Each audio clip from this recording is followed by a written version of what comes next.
Friends, मैं अशोक स्वागत करता हूं डेली करंट अफेयर्स के इस सेशन में, जहां आप लोग को 20 मई 2025 का करंट अफेयर्स पूरा डिटेल्स में बताया जाएगा। तो आप सेशन लास्ट तक देखिएगा, कई सारे महत्वपूर्ण क्वेश्चन आपको मिलने वाले हैं।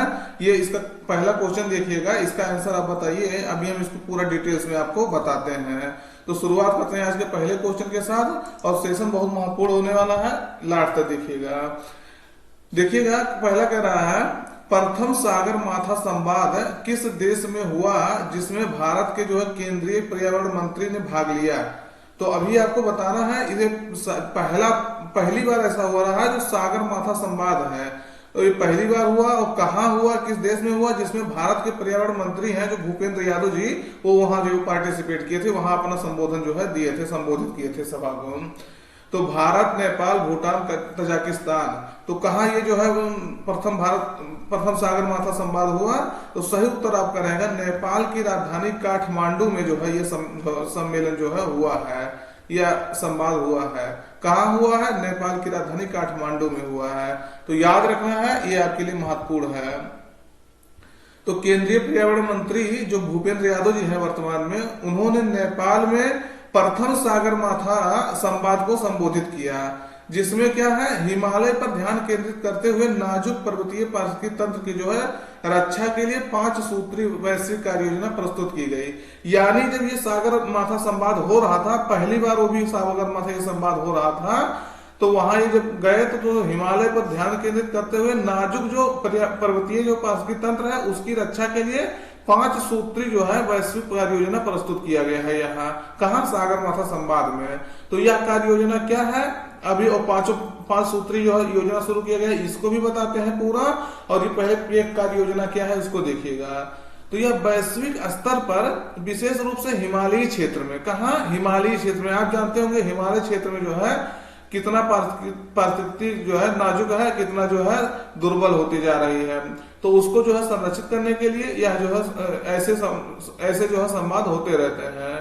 तो यह जो कार्य योजना है, यह वैश्विक स्तर पर विशेष रूप से हिमालय क्षेत्र में पर्वतीय पारिस्थितिकी प्रणालियों के जलवायु लचीले, समावेशी और जो है सहकारी संरक्षण को बढ़ाने के लिए भारत द्वारा प्रस्तावित एक रणनीतिक ढांचा है। तो याद रखना, ये किसके द्वारा प्रस्तावित किया गया है? भारत द्वारा प्रस्तावित किया गया है, और एक रणनीतिक ढांचा है। अब इसमें 5 सूत्री जो योजना है उसके बारे में भी जानिएगा। ये 5 सूत्री योजना क्या है? तो 5 सूत्री योजना है उन्नत वैज्ञानिक सहयोग, यानी जो है वैज्ञानिक सहयोग होता जो है इसके संरक्षण के लिए, इस जो है हिमालय क्षेत्र के संरक्षण के लिए, उसके पारिस्थितिकी को संरक्षण करने के लिए उन्नत वैज्ञानिक जो है सहयोग होना चाहिए। जो साइंटिफिक जो है कोऑपरेशन होता है वो आपका बढ़िया लेवल पे होना चाहिए, जिससे क्या हो, पर्वतीय संरक्षण को बढ़ावा मिले। तो ये पर्वतीय प्रणालियों में जो है ग्लेशियरों, आप रोज सुनते होंगे, बराबर सुनते होंगे कि ग्लेशियर जो है पिघल रहे हैं। हर दिन बराबर ये न्यूज आपको हर हफ्ते में 2-3 न्यूज आपका मिलता है, कहीं का ग्लेशियर जो है पिघल रहा है, इतना ज्यादा पिघल गया। पहली बार हुआ कि इतना जो है इतने बड़े स्तर पर यहाँ का ग्लेशियर पिघला। तो वहां जो है ग्लेशियरों, जैव विविधता जो बायोडाइवर्सिटी होता है उसको, और जल विज्ञान पर जो है सीमा पार अनुसंधान और निगरानी को जो है बढ़ावा देना है। ये सीमा पार जो अनुसंधान और निगरानी को बढ़ावा देना है, ना केवल अपने सीमा के अंदर बल्कि बियॉन्ड बाउंड्री जाकर के जो है आपको रिसर्च करना है, अध्ययन करना है, उस पर जो है सहयोग, लोगों को सहयोग लेकर के, देशों का सहयोग लेकर के इसको संरक्षण देना है। नहीं जिस तरह से हम कह रहे हैं कि ग्लेशियर पिघल रहा है, जैव विविधता खत्म हो रहा है, वैसे ये खत्म होता जाएगा। तो वैज्ञानिक सहयोग बहुत इसमें जरूरी है, नहीं तो आने वाले समय में समस्याएं और आपको जो है विकराल होती हुई नजर आएंगी। दूसरा है जलवायु लचीलापन का निर्माण, यानी इसमें देखेंगे जो जलवायु लचीलापन होता है उसका निर्माण करना है। यानी जो क्लाइमेट चेंज हो रहा है उससे संबंधित, उससे जो है लड़ने के लिए जो आपका जो कार्य योजना होता है वो लचीलापन होना चाहिए उसके अंदर। तो प्रारंभिक चेतावनी प्रणाली, जलवायु लचीला बुनियादी ढांचा और आपदा तैयारी विकसित करना है।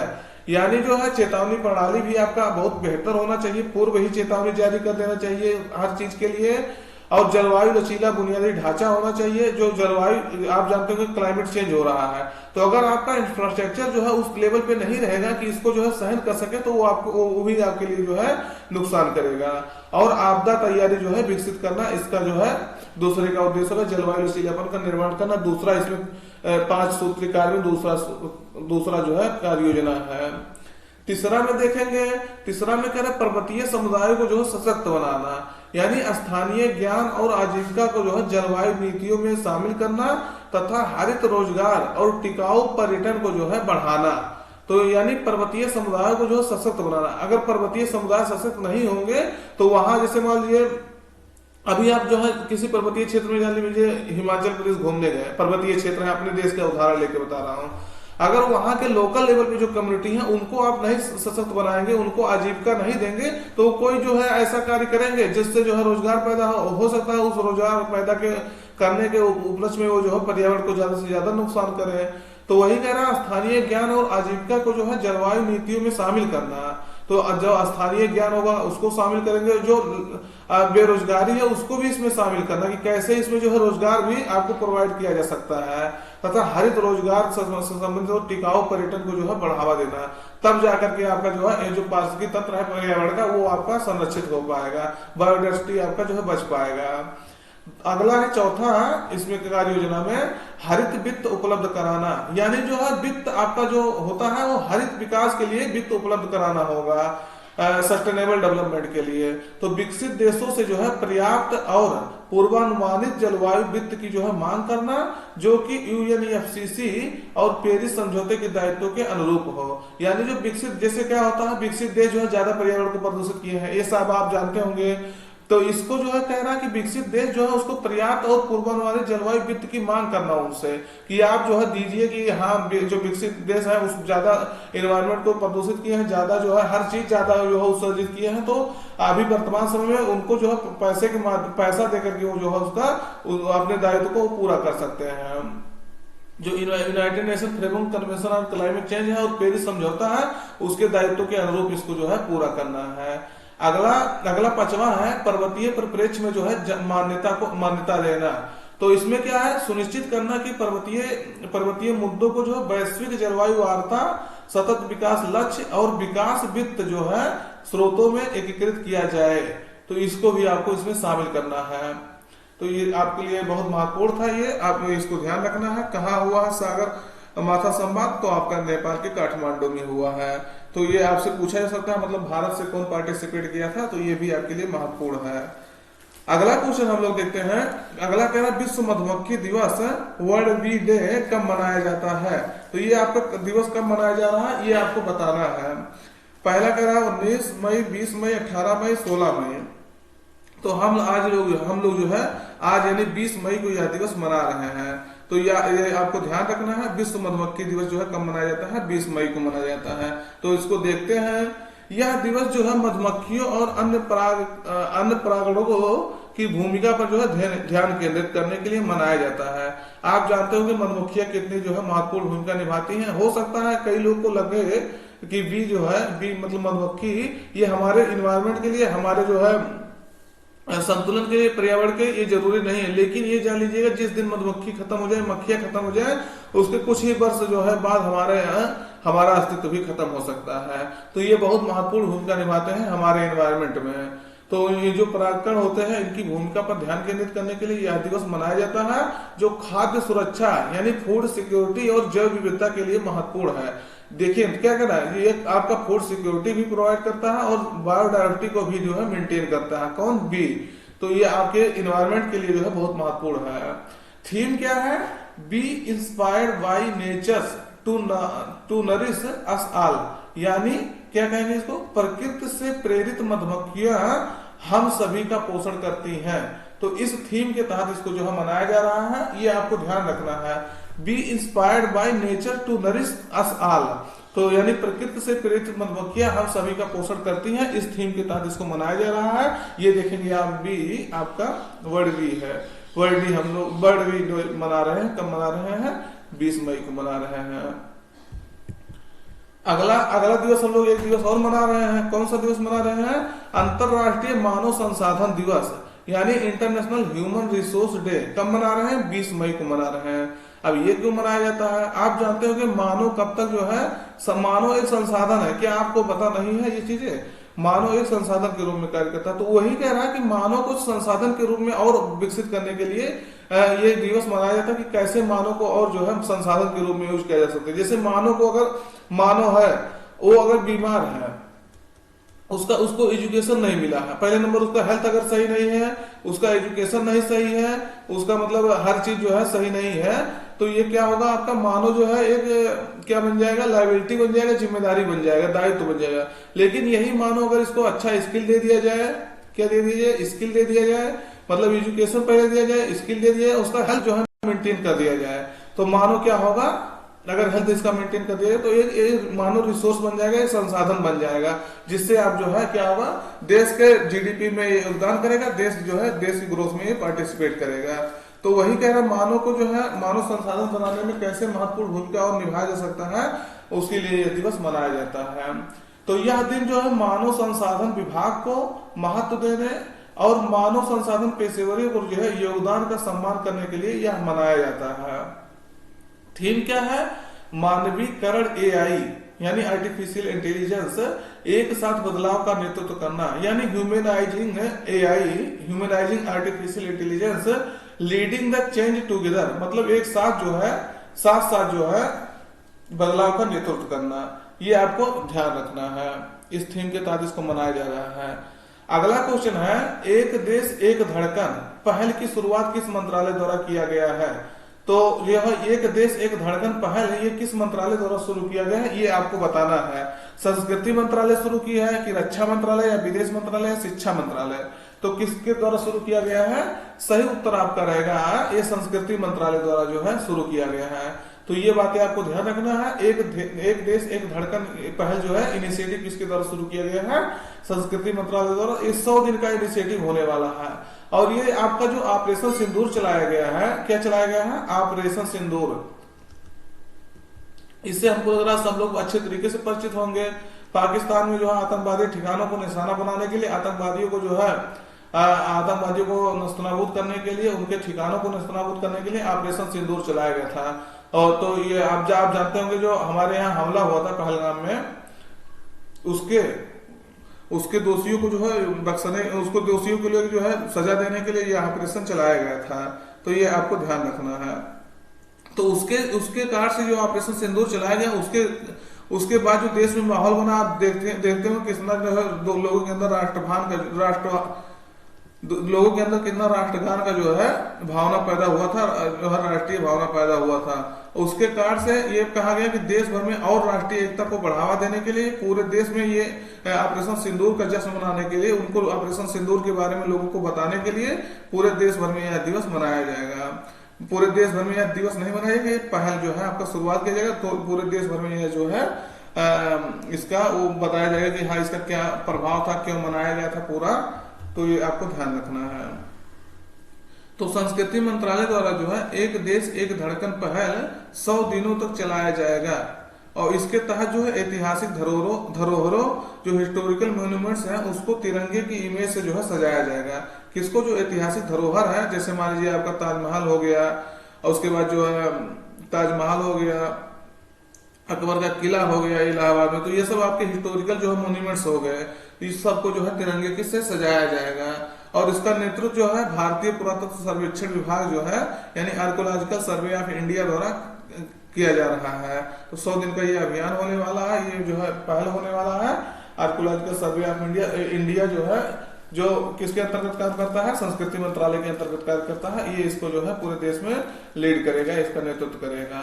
और आर्कियोलॉजिकल सर्वे ऑफ इंडिया के बारे में जानेंगे। तो इसकी स्थापना जो 1861 में हुआ था अलेक्जेंडर कनिंघम द्वारा, जो हुआ था, जो ब्रिटिश था एक, तो उसके द्वारा इसको स्थापित किया गया था। यह देश की जो है पुरातात्विक धरोहरों के संरक्षण, रखरखाव और अध्ययन का जो है कार्य करता है। तो कैसे जो है पुरातात्विक जो धरोहर उनको संरक्षित किया जा सके, उसको रखरखाव उसका किया जा सके और अध्ययन उस पर करने के लिए यह कार्य करता है।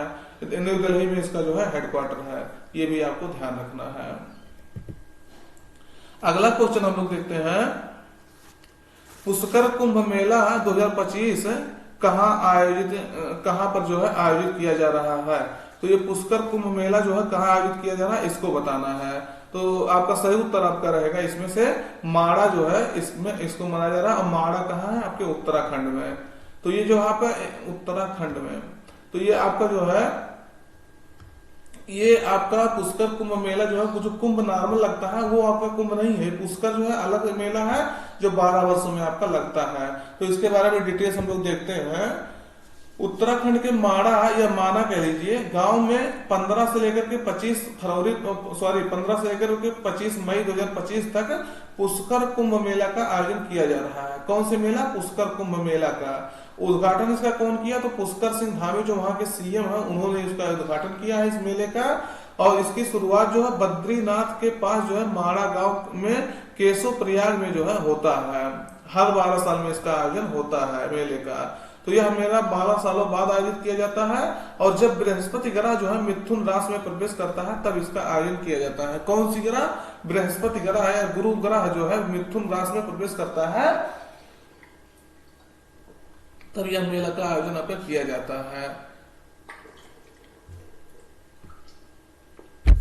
और देखेंगे इसके बारे में, यहीं पर जो है रामानुजाचार्य और जो मध्वाचार्य थे उनको क्या है ज्ञान की प्राप्ति हुई थी, ये भी आपको ध्यान रखना है। माना गांव से ही जो है सरस्वती नदी का उद्गम माना जाता है। ऐसा कहा जाता है कि सरस्वती नदी का उद्गम यहीं से होता है।